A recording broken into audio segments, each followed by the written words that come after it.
Rain pressed the alley into a narrow world of steel and shadows. Broken neon stuttered pink and green across wet cobblestones, the light warping in shallow pools that quivered whenever the wind pushed. The smell of rust bled from the fence posts, mixing with stale cooking oil and the faint rot of cardboard soaked through. A sagging wire barrier cut the alley from a courtyard beyond, and past it, a window glowed with steady yellow light. Stood with her small hands threaded into the fence. Her violet fingers curled against the metal, knuckles white in the cold. She was 7, thin to the point of sharpness, her long green hair plastered in ropes against her cheeks and back. A ragged tunic hung from one shoulder, cinched with a string to keep it from falling, and her bare feet searched for warmth in a strip of packed mud along the wall. She shivered, but her gaze never left the bright square of glass. Inside, a family, gathered around a table spread with a plastic cloth printed with yellow stars. A human girl sat in front of a cake, its frosting white and heavy with piped flowers. Above her, balloons bunked gently against a timber beam. The family clapped and sang off-key, their mismatched voices made bright by effort. On the cake, a line of slender candles burned, each one marked with the letter K pressed into its wax. The flames were small, steady, and sure of themselves. LRA's breath caught when the girl leaned forward and blew. Smoke curled upward. The flames snuffed to nothing in an instant. Laughter filled the room. Plates clinked. A man chuckled at some joke she could not hear. LRA stayed motionless. She had come on purpose, drawn by the smell of sugar and the sound of balloons being taped to plaster hours earlier. Birthdays were stories. Her mother once told when LRA was 5, but she had never seen one. She needed to know how it began, how it ended, how a child could put out fire without fear. In 2 nights, the date she scratched on a calendar wall would come again, and she wanted to know the steps. Boots stopped behind her, heavy but patient. She caught the scent first, wet wool, machine oil, stale coffee grounds. She didn't turn at once. Instead, she checked her angles, the mouth of the alley, the space under the fence, the distance to the drain. She knew where to run if his voice sharpened. "You picked this house," the man said low, careful not to carry his voice into the courtyard. "They have a cake." LRA replied without looking away. "There are cakes in the market," he said. "People there tell me to move." She pushed her hair off her lips, eyes fixed on the window. "I wanted to see how they blow the fire out." He studied her from a step back. He wore a heavy coat with stitched seams, gloves with worn leather across the knuckles. A short-trimmed beard shadowed his jaw, and his eyes were steady in a way that measured everything but pressed nothing. He looked through the window as the first slice of cake was cut. "You've never done it yourself. I never had a birthday human." He let the words sit in the rain before answering. Then he checked her stance, her bare feet, the way she balanced weight as though ready to sprint. He noted the habit of her eyes always scanning the corners. "What's your name?" "Lara." "Pierce," he said simply, offering no more. He shifted slightly, blocking the view from the window without making a point of it. "You chose the corner with the most light. That tells me you know where people are least likely to step." "It is brighter here," she said. "Brightness costs less than kindness." He muttered, almost to himself. Movement brushed the curtain. A woman's glance, brief and suspicious, then fabric fell back. Inside, the family carried on, untouched. "Did you last eat?" he asked. "A bun this morning. I found it torn in a bag. I washed it in rain so it wouldn't sting my tongue." Her chin lifted as if daring him to judge. "It was not the worst I ate." "That isn't eating." His voice was flat, not cruel, but final. He searched her expression for collapse, but she stayed unreadable, eyes forward. From his pocket, he drew out a ration biscuit wrapped in wax, and a small jar of bean paste. I was taking these to a neighbor. He can wait. Are they yours? Yes. He didn't push them through the fence. He held them loosely, leaving space for her to decide. After a long moment, she reached and took the biscuit. She tested its weight in her palm, then bit, coughing on the dry grain until he offered a canteen. The water was clean, colder than rain. She drank, shoulders lowering half an inch. A sudden white beam swept the alley as a patrol cart hummed past. LRA. Muscles bunched, ready to vanish, but Pierce lifted his coat edge just enough to break her outline. The light moved on. He didn't comment. He studied her again, measuring, then drew his coat from his shoulders. Steam curled from the lining. He held it out, not close enough to force. You can return this in the morning.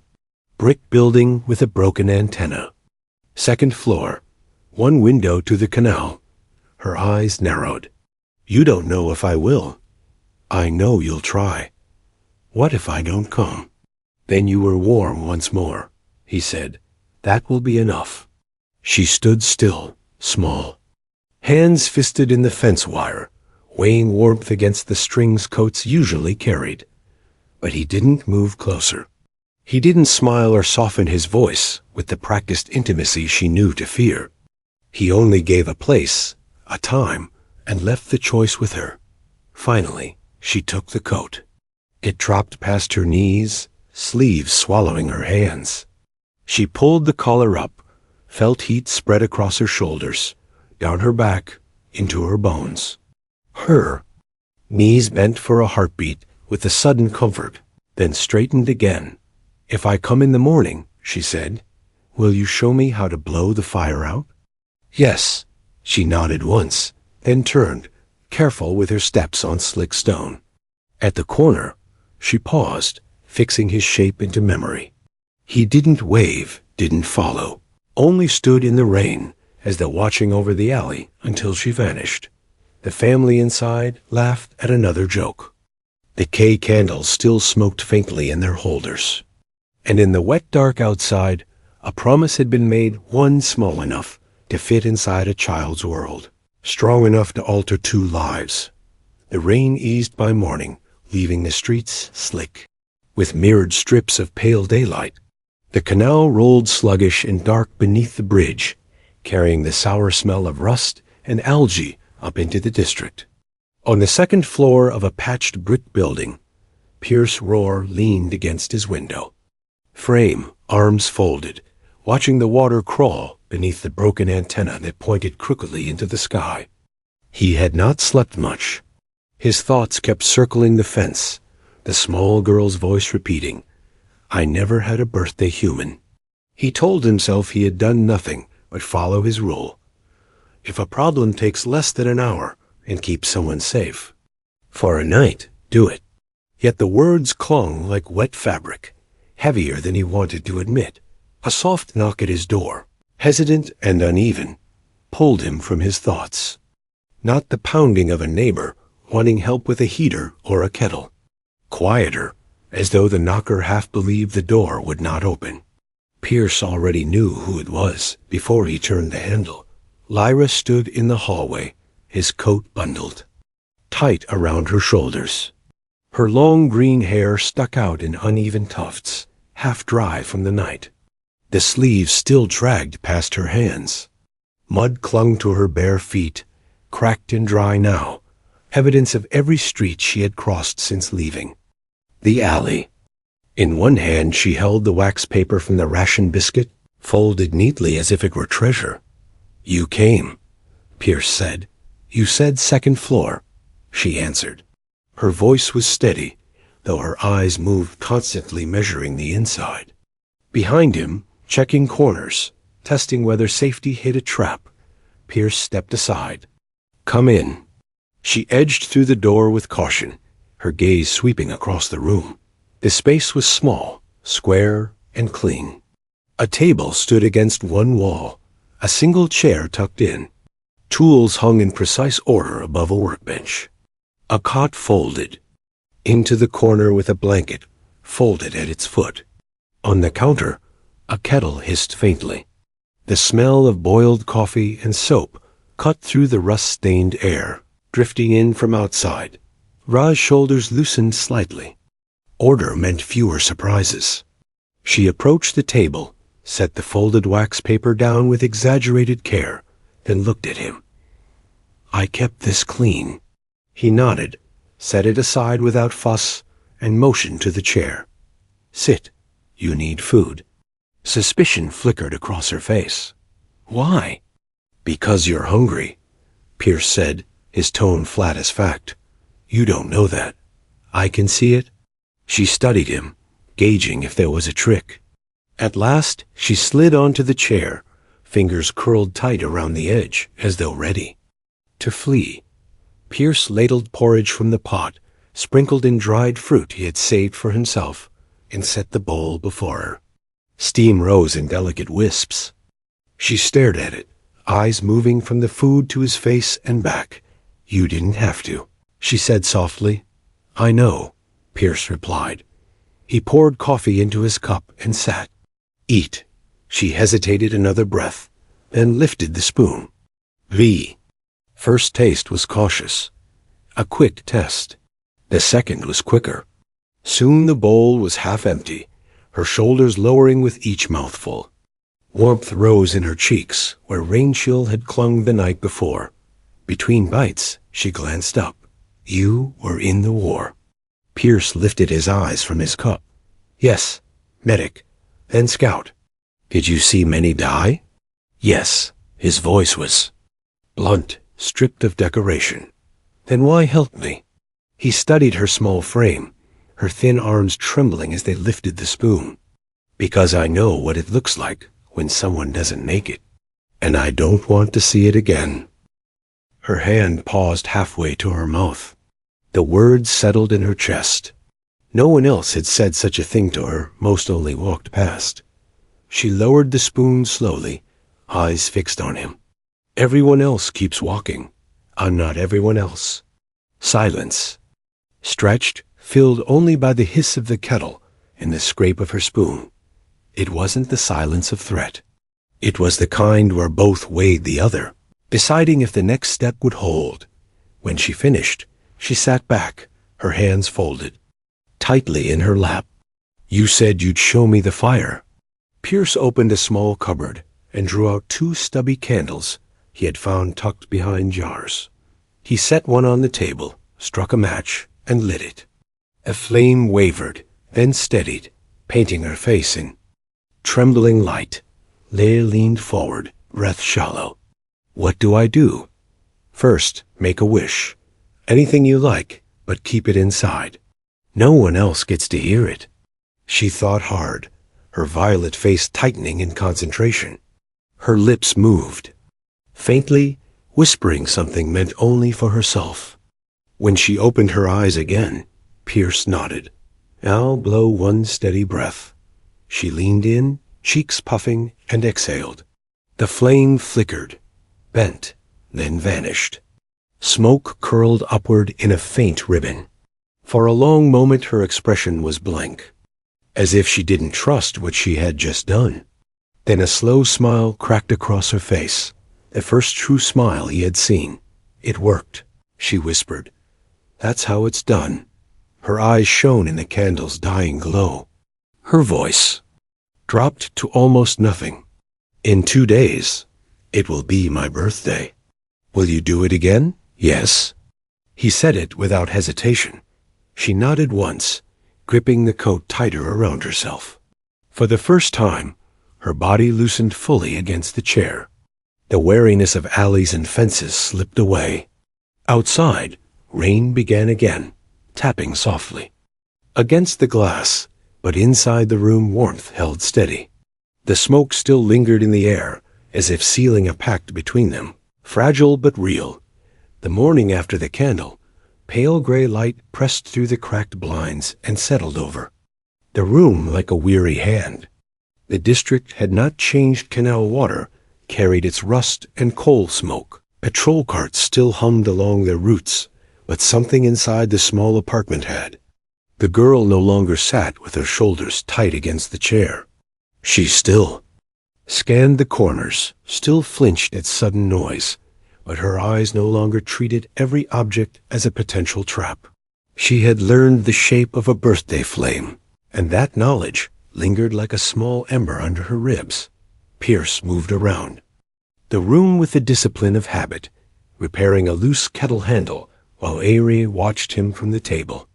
The cotton shirt he had given her hung long past her knees, cleaner than anything she had worn in months. She tugged at the hem with a kind of disbelief, as if it might vanish if she let go. Her dollop of porridge gone, she sat tracing lines. In the steam with one finger, too restless to be still. "You'll stay here while I work," Pierce said without looking up from the kettle.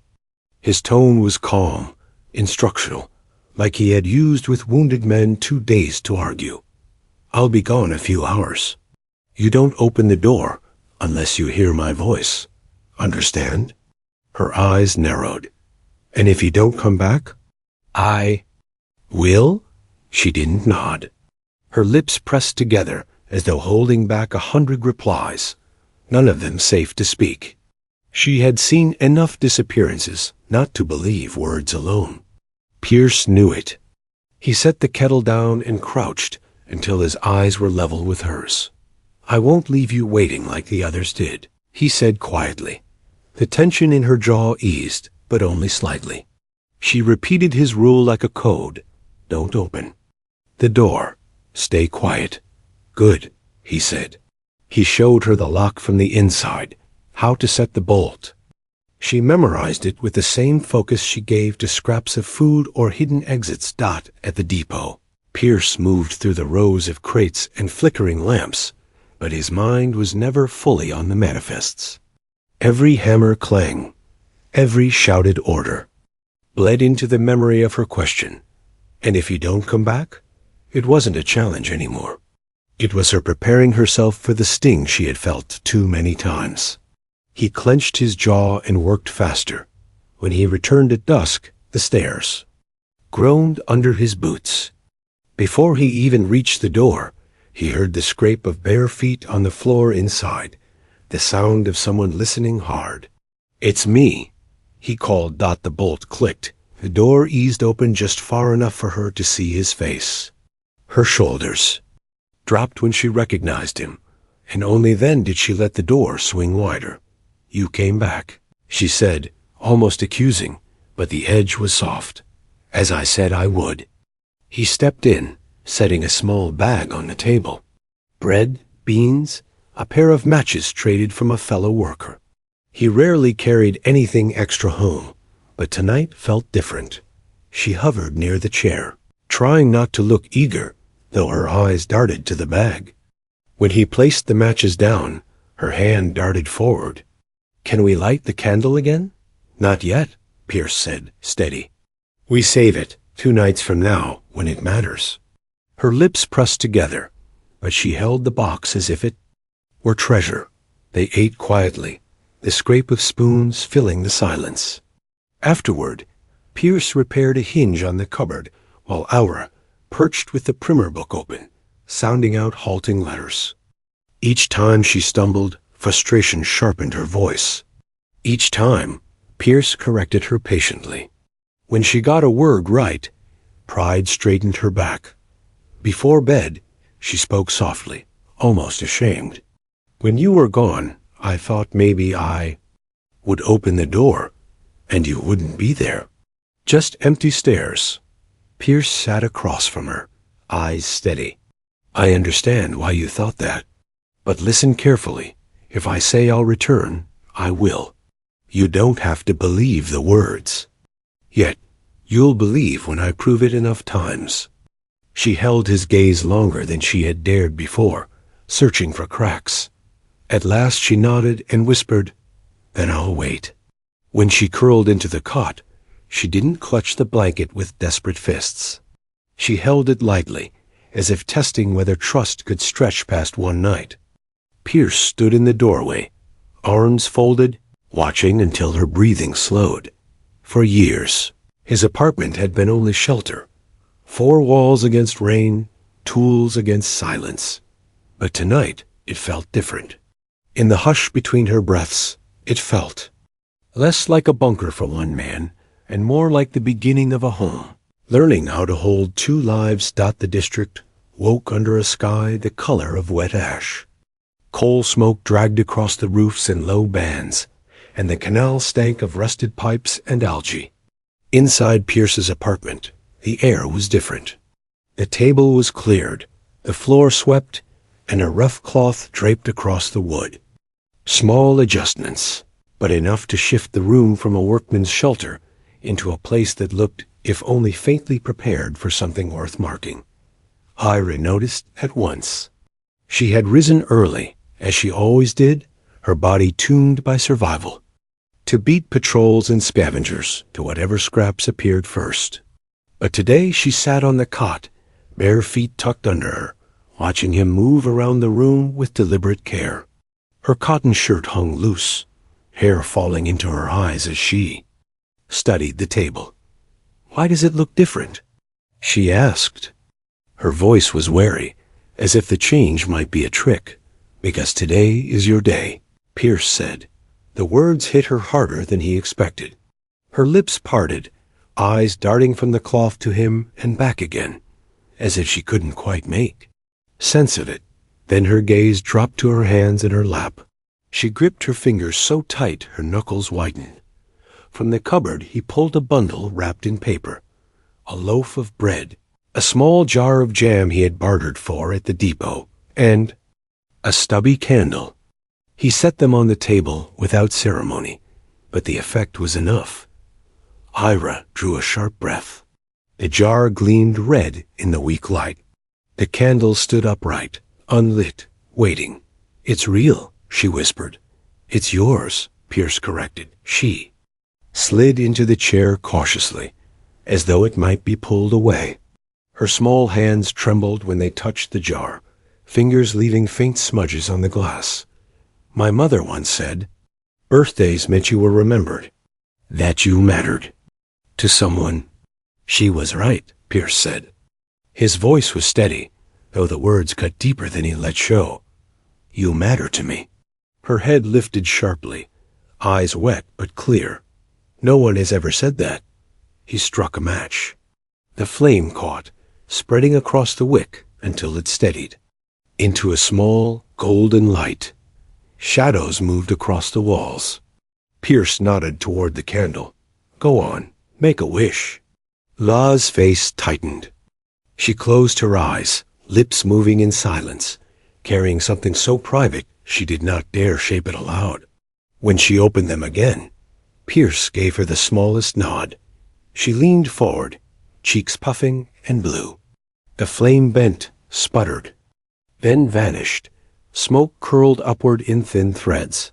For a moment she stared, disbelieving, then gasped and laughed, a sound rusty with disuse, bright and strange in the small room. "You did it," Pierce said quietly. Her laughter shook into a smile, tears still caught in her lashes. It worked. On the table sat another bundle, wrapped in old newspaper. She looked at it, then at him, unsure. "For me?" "Open it," he said. Her fingers worked carefully at the paper, peeling it away without tearing. Inside lay a doll, stitched from scraps of fabric, its yarn hair bright, its button eyes even, simple but whole, not like the knots of string and trash she once made herself. Her hand trembled as she lifted it, hugging it to her chest so tightly he feared the seams would split. Tears broke loose, sliding hot down her cheeks. She stood suddenly, crossing the space between them, and wrapped her arms around his waist. Her face pressed into his coat. "Thank you, Dad." The word struck him like a hammer. He froze, breath held, then lowered his arms around her, steady and unyielding. He had been called soldier, medic, worker, survivor. Never this. And it felt truer than any of them. When she finally pulled back, she was still crying, but smiling. Through it, she looked down at the doll, then up at him. "This is the best day I ever had." "It's only the beginning," Pierce said. His voice stayed calm, but his chest ached with a weight he had not known he carried until that moment. That night, when she curled onto the cot with the doll clutched against her, her face carried none of the guarded tension he had seen since. The alley. She fell asleep quickly, her breathing soft, her body loose. Pierce sat in the doorway, arms crossed, watching her in the glow of the last candle stub. The district outside was the same broken bricks, rusted drains, smoke-stained sky. But inside these walls, something had shifted beyond survival. For years, he had counted crates and repaired machines to keep himself moving. Tonight, with the smoke of the candle still hanging in the air, he realized his life had tilted into something else, not routine. Not endurance. Family. The sky over the district sagged heavy with smoke when Pierce laced his boots the next morning. A cold wind pushed through the cracked shutters, carrying the sour scent of coal ash and the faint metallic tong of patrol engines. He moved through the room with steady precision, checking the small bundle he had set aside the night before, his identification card, ration papers, and a folded slip with Lara's name written clumsily in his hand. The plan was simple, necessary. Too long she had existed in shadow. Too long she had been a child without record, which meant a child without rights. LRA sat at the table, her doll cradled against her chest, watching him. Her eyes were sharp in the dim light, too old for her age. She saw the bundle, the deliberate care with which he placed it into his coat pocket. Her grip on the doll tightened. "Where are we going?" she asked. "To the depot office," Pierce said. He crouched so his eyes met hers. "They keep records there. If you're going to stay with me, your name has to be written down so no one can say you don't belong." Her throat bobbed. "Written down? Like official?" "Yes, official. It means no one can take you away." Her voice shrank to a whisper. "Not even patrol?" "Not even patrol," he said. His tone carried weight. He meant her to trust. She nodded, but the word official lingered in her gaze like a shadow. She had learned to survive by slipping between cracks. The idea of being caught in the ink of a ledger was both anchor and trap. They walked together through the district. The streets were slick from last night's rain, puddles reflecting bent wires and broken neon. People gave Pierce space, not because of rank, but because of the way he carried himself, his stride steady, his eyes hard. Lara clung to his hand, her doll tucked under her other arm. Each time someone passed too close, her grip tightened until their knuckles paled. The depot office sat at the end of a row of stone buildings, its windows filmed with grime. Inside, the air smelled of ink and damp paper. A clerk hunched behind the counter, scratching at a ledger without lifting his head. Only when Pierce set his identification down did the man look up. His eyes flicked to the child at Pierce's side, then to the doll, then back again. "I'm registering a dependent," Pierce said. His voice was calm, deliberate.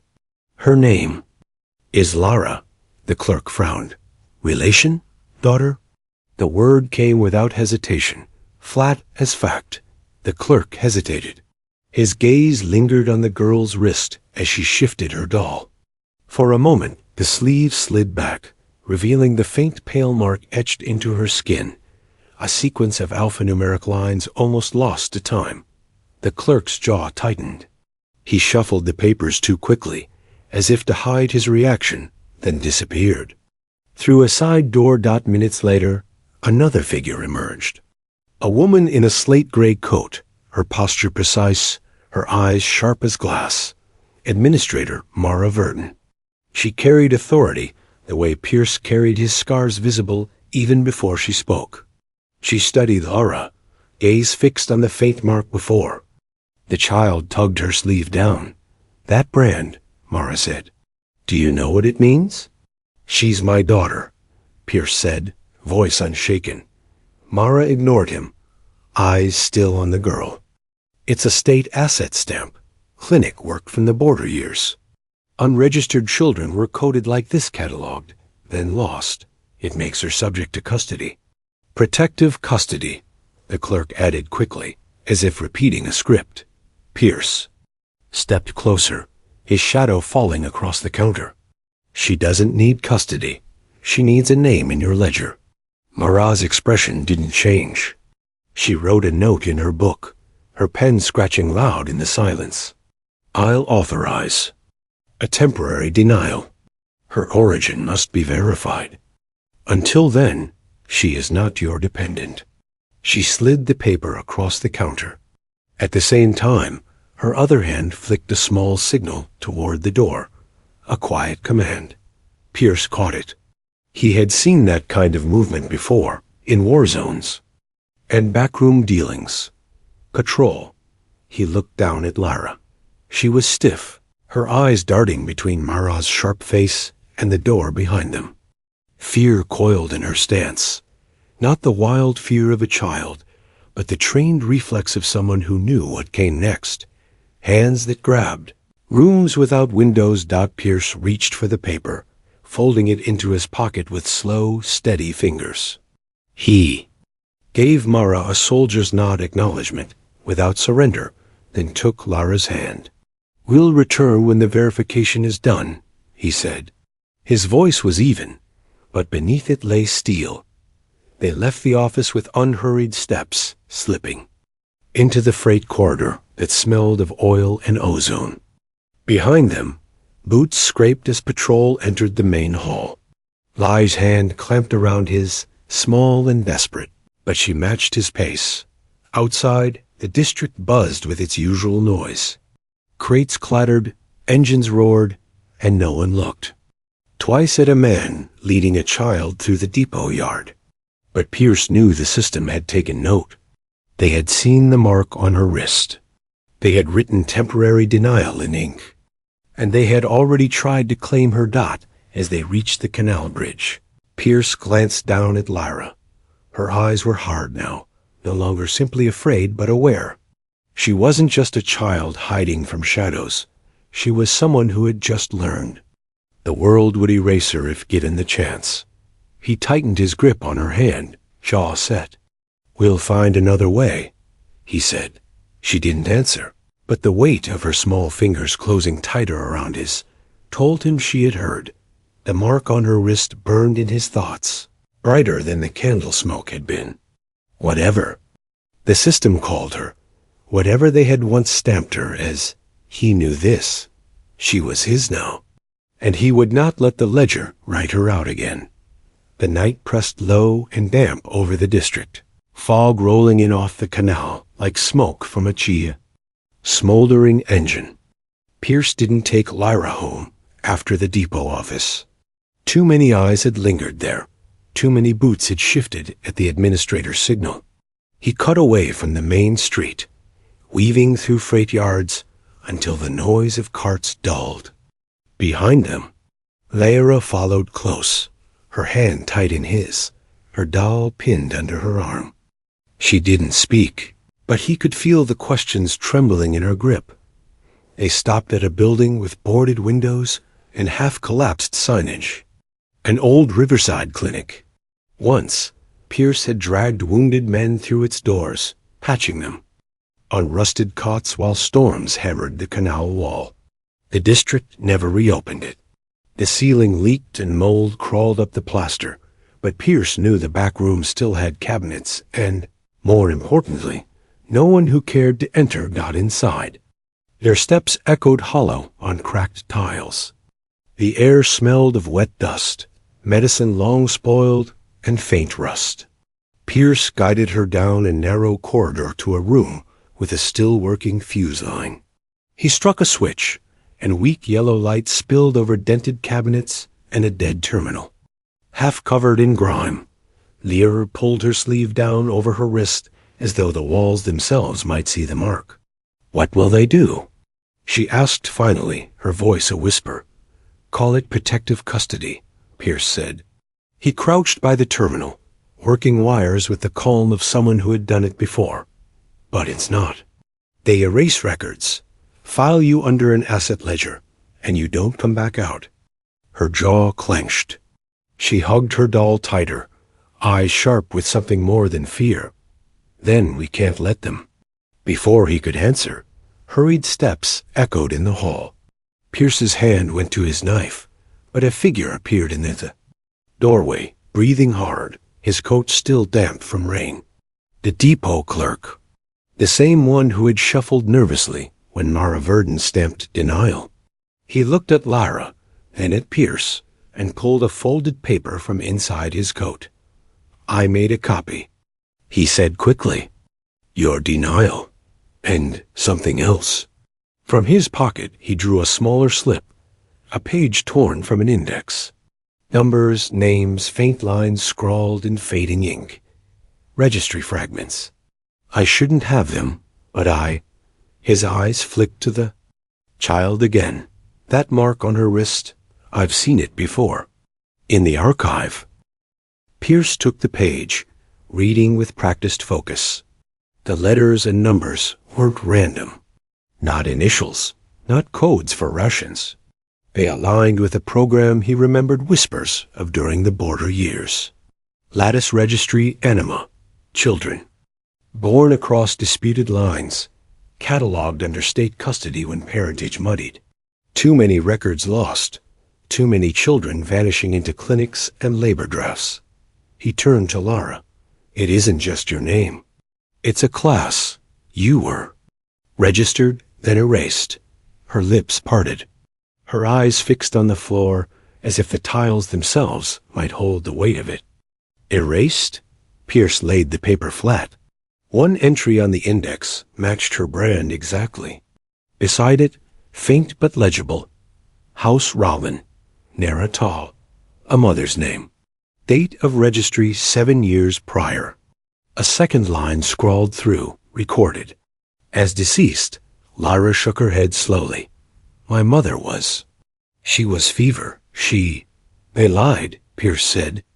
His voice was steady, but underneath it a current of rage pressed sharp into his ribs. Her death was filed by house stewards. A false record to hide you, to bury what you were. The clerk shifted uneasily. "If this is true, she's not just an abandoned child. She's a sealed ledger entry. That means Verdon's denial isn't custody. It's cover. They want her hidden." Lyra pressed her sleeve tight over her wrist, as if trying to smother the code burned there. Her violet skin looked paler in the flickering light. She whispered, "I never had a birthday because they never let me have one." Pierce crouched in front of her. "No, they tried to erase it. But we know now. And once it's known, they can't bury it again." He turned back to the terminal. "This fuse still carries signal to the depot relays. If we push this fragment across public lines, the truth leaves the room before they can burn it." The clerk paled. "That's treason."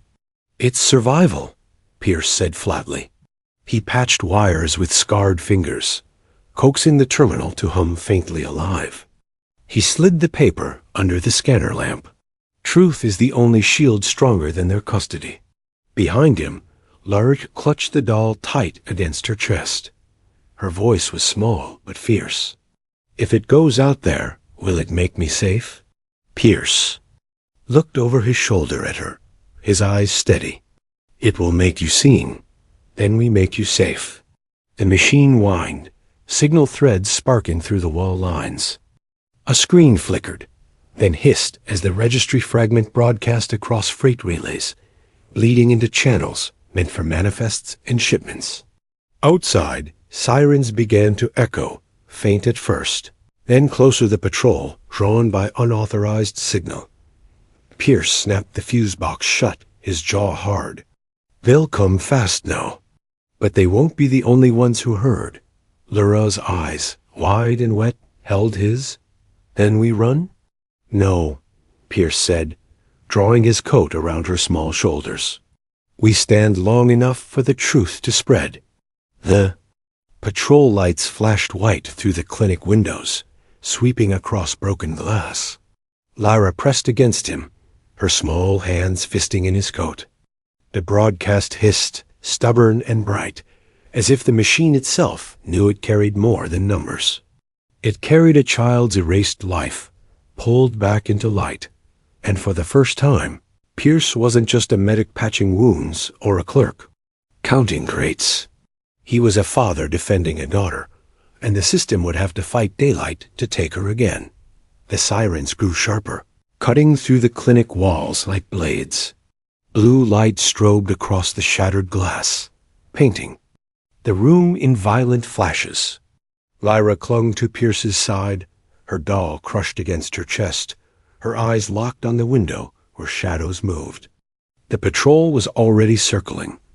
Pierce knelt, steadying her with both hands on her shoulders. His voice was low, clipped with calm that came from years in battlefields. Listen, no matter what happens, remember this, you are not erased. You have a name, a mother's line, and now the truth is out. They can't take that from you. But they'll take me, she whispered, voice cracking. Not while I stand. The door shuddered as boots struck it from the outside. Hinges groaned. Pierce moved, pushing Ira gently behind a metal cabinet. Stay low, no sound. His eyes locked with hers one last time, and she saw no fear there, only fierce resolve. The door burst inward. 3 patrol soldiers swept in, rifles raised, visors gleaming in the flicker of the clinic's failing light. Behind them, Administrator Mara Verdon entered, her slate-gray coat trailing like a shadow. Her eyes scanned the room, settling on Pierce with cold precision. You should have walked away, she said. Pierce didn't flinch. You stamped her denial. You tried to bury her. The signal's out, Mara. The registry is no longer yours.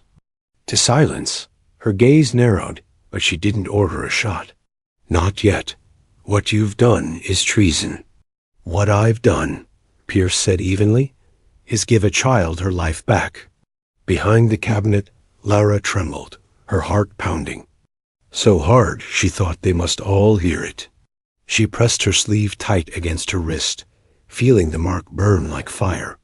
The doll's button eyes stared back at her, steady and unblinking, as though reminding her to hold still. Mara lifted a hand. The soldiers spread, 2 flanking, 1 advancing with a binding cuff. Pierce didn't move back. His hand rested near his belt, but not on his blade. Not yet. His eyes never left Mara's. You think 1 broadcast will save her? Mara asked. Truth dies as quickly as paper burns. Maybe, Pierce said. But the thing about fire, his gaze flicked toward the shadows where Lyra hid, is, once it spreads, you can't call it back. The soldier lunged, cuff raised. Pierce moved like the field medic he once was, precise, efficient. His hand caught the soldier's wrist, twisted, slammed him into the doorframe. The rifle clattered to the floor. In the same breath, Pierce yanked it up, barrel leveled at the others. Leah gasped, clapping both hands over her mouth. For a heartbeat, the room froze. Mara's eyes sharpened, her soldiers waiting for a command. But then the building itself seemed to answer. The old terminal screeched, sparks raining from its panel. Its dying broadcast bled across the air in a jagged line, and through it, voices. Echoed faintly other relays picking up the signal, other clerks and stations already seeing the registry fragment. The truth was out, carried beyond the clinic walls. Mara's expression shifted, the faintest crack in her composure. She knew. It was too late to erase. Pierce lowered the rifle slightly, not in surrender, but in certainty. The city will know her mark now. They'll know what you did. You can cage her, but you can't make her invisible again. Mara's eyes flicked toward the cabinet, toward the child she hadn't seen, but knew was there. For the first time, her voice softened not with mercy, but calculation. That girl carries more than you understand. House names, sealed ledgers. She isn't just an orphan, Pierce. She's a key. The words sliced through the room. Lore's breath caught, her tears hot against her cheeks. She wanted to shout, to demand what it meant, but fear locked her voice. Pierce's jaw tightened. She's a child. Nothing else. No. Mara's gaze glittered, dangerous and hungry. She's the daughter of House Rollin, the bloodline they tried to erase. The floor seemed to tilt beneath Lyra. Her knees drew to her chest as the truth crashed through her. Daughter of a house. Hidden. Branded. Married.